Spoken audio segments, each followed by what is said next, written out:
నమస్తే, welcome to our channel. నేను పద్మిని. ప్రస్తుతంతో పాటు ప్రముఖ ఆధ్యాత్మికవేత్త, ఆస్ట్రోన్యూమరాలజిస్ట్, వేదిక్ వాస్తు స్పెషలిస్ట్, శ్రీ విద్య మరియు హనుమత్ ఉపాసకులు బ్రహ్మశ్రీ డాక్టర్ సిస్లా జయశంకర్ గారు మనతో పాటు ఉన్నారు. మాట్లాడదాం. నమస్కారం అండి. ఆయుష్మతీ భవ. అష్టమ శని కూడా ఖచ్చితంగా శని మారుతూ ఉంటే కొన్ని రాశులకి ఏలనాటి శని, అష్టమ శని, అర్ధాష్టమ శని కామన్గానే ఉంటాయి. కాబట్టి అష్టమ శని ఇప్పుడు ఏ రాశికి నడుస్తోంది, వాళ్ళకి వచ్చేటటువంటి ఇబ్బందులు ఎలా ఉంటాయి? ఇప్పుడు శని జయంతి వస్తోంది కాబట్టి రేపు మే 16వ తారీఖు శనివారం, శని జయంతి, శని అమావాస్య. మరి ఆ రోజున ప్రత్యేకంగా ఈ అష్టమ శనితో ఇబ్బంది పడుతున్న వాళ్ళు ఎటువంటి పరిహారాలు చేసుకోవాలి ఒకసారి మీరు? ఈ అష్టమ శనితో ఇబ్బంది పడే వాళ్ళు ప్రధానంగా సింహరాశి వాళ్ళు. సింహరాశి వాళ్ళకి ఈ అష్టమ శని ప్రభావం చాలా తీవ్రంగా ఉంటుంది. ఆరోగ్య భంగం, విపరీతమైన ఆరోగ్య సమస్యలు, ప్రాణహాని వరకు వెళ్ళే సమస్యలు ఉంటాయి. అవును, విన్నానండి. అష్టమ శని అంటే చాలా కష్టం ఆ పీరియడ్ అని చెప్పి. ప్రాణహాని కూడా ఉంటుంది.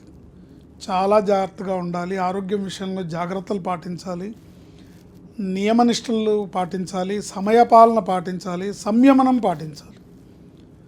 ఏమాత్రం ఎగిరెగిరి పడకూడదు, ఏమాత్రం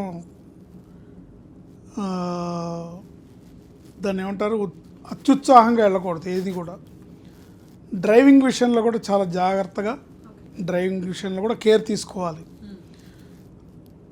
అతివేగం చాలా ప్రమాదకరం ఈ దశలో. మద్యమాంసాలు నిషిద్ధం. ఈ పీరియడ్లో మద్యమాంసాలు అసలు తీసుకోకుండా ఉంటే చాలా మంచిది.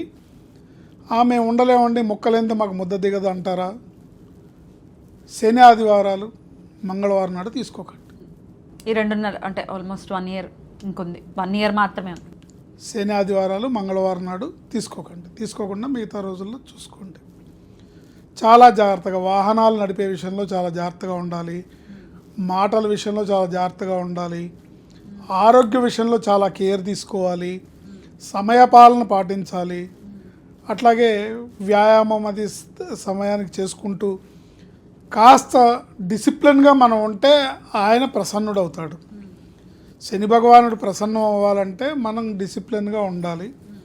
తద్వారా ఆరోగ్యం బాగుంటుంది, మిగతా విషయాలు కూడా బాగుంటాయి. కనుక ఇది చాలా జాగ్రత్తగా ఉండాలి. ముఖ్యంగా ఆంజనేయ స్వామి పాదాలని గట్టిగా పట్టుకోవాలి. ఆయన మాత్రమే రక్షించగలరు. ఏం చేయమంటారండి? ఎటువంటి ఆరాధన చేయాలి? మర్కటేశ మహోత్సాహ సర్వశోక నివారక శత్రూన్ సంహార మాం రక్ష శ్రియం దాపయబో హరే అనే మంత్రం చదువుకోవాలి. మర్కటేశ మహోత్సాహ సర్వశోక నివారక శత్రూన్ సంహార. శత్రువు అంటే ఇక్కడ ఏలినాటి శని జరుగుతుంది కాబట్టి శని భగవానుడు శత్రువు అని కాదు అర్థం. శత్రువు ఏంటంటే నీ బద్ధకమే నీ శత్రువు, నీ ఆలోచన విధానమే నీకు శత్రువు, నీ అలవాట్లే నీకు శత్రువు, నీ మాటే నీకు శత్రువు, నీ వ్యసనమే నీకు శత్రువు. సో వాటిని సంహరించాలి. వాటిని సంహరిస్తే శని భగవానుడు ప్రసన్నం అవుతాడు. శని భగవానుడు ప్రసన్నం అవుతే నువ్వు బతికి బట్టగడతావు. అంత తీవ్రంగా ఉంటుంది. మర్కటేశ మహోత్సాహ సర్వశోక నివారక శత్రూన్ సంహార మాం రక్ష శ్రియం దాపయబో హరే. ఈ మంత్రం చదువుకోవాలి. కూర్చొని కనీసం 21 times ఈ మంత్రం చదువుకోవాలి. 21 times అనేది మినిమంలో మినిమం. మీరు చేయగలిగితే 108 చేయగలిగితే ఇంకా మంచిది. ఒక్కరోజా అండి, లేకపోతే కంటిన్యూస్గా చేయమంటారు? కంటిన్యూగా చేసుకుంటే మంచిది. కంటిన్యూగా కనీసం మీకు నేను బిజీ అండి, చాలా ఆఫీసు వర్క్ నాకు బిజీగా ఉంటుందంటే కనుక రోజుకి 21 సార్లకు తగ్గకుండా చేసుకోండి. ఓ 10-15 నిమిషాలు పడుతుంది అంతే. ఓ 10 నిమిషాలు. తర్వాత కారులో వెళ్ళేటప్పుడు కూడా కాస్త హనుమాన్ చాలీసా వినటం, హనుమాన్ చాలీసాని ప్రాక్టీస్ చేయడం, హనుమాన్ చాలీసాని నోటికి ఇచ్చేయడం. మంగళ శని ఆదివారాల్లో ఆంజనేయ స్వామి గుడికి వెళ్ళడం, ఆంజనేయ స్వామికి సింధూర లేపనము, వడమాల, ఆకుపూజ ఇలాంటివి చేయించడం. ముఖ్యంగా పని వాళ్ళకి, యాచకులకి స్వీట్లు, కూల్ డ్రింక్స్, ఆహార పదార్థాలు ఇవి పంచిపెడుతూ ఉంటే శని భగవానుడు ప్రసన్నం అవుతాడు. ఆహారాన్ని, కడుపు నిండా ఆహారాన్ని, మంచి ఆహారాన్ని ఇవ్వాలి.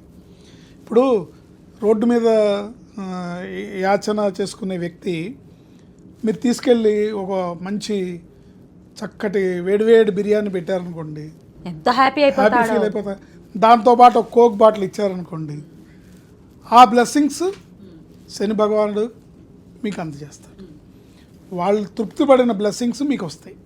వాళ్ళు తృప్తి చెందాలి, అంతే. వాళ్ళు తృప్తి చెందాలి.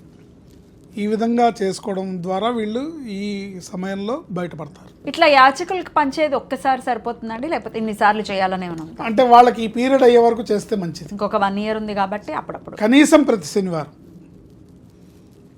ప్రతి శనివారం చేస్తే చాలా మంచి అనుగ్రహం లభిస్తుంది. ఆయన అనుగ్రహం లభించడం అంటే మీరు బతికి బట్టకట్టడమే.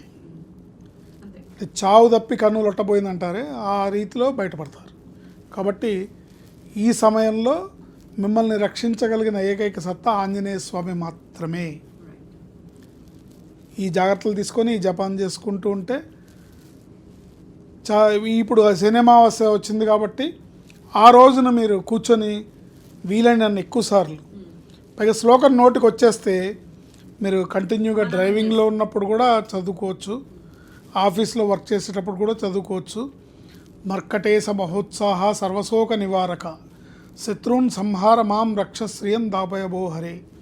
ఈ మంత్రాన్ని అద్భుతంగా వాళ్ళకి ఆంజనేయ స్వామి అనుగ్రహం తెచ్చిపెడుతుంది. తద్వారా శని భగవానుడు అనుగ్రహంతో వాళ్ళు ఈ దశ నుంచి బయటపడి మళ్ళీ మహర్దశకు వెళ్తారు. అర్ధాష్టమ శని కూడా ఇంకో రాశికి జరుగుతోంది కాబట్టి మరి ఆ రాశి ఏంటి, వాళ్ళు చేసుకోవాల్సినటువంటి పరిహారాలు ఏంటి, నెక్స్ట్ వీడియోలో తెలుసుకుందాం.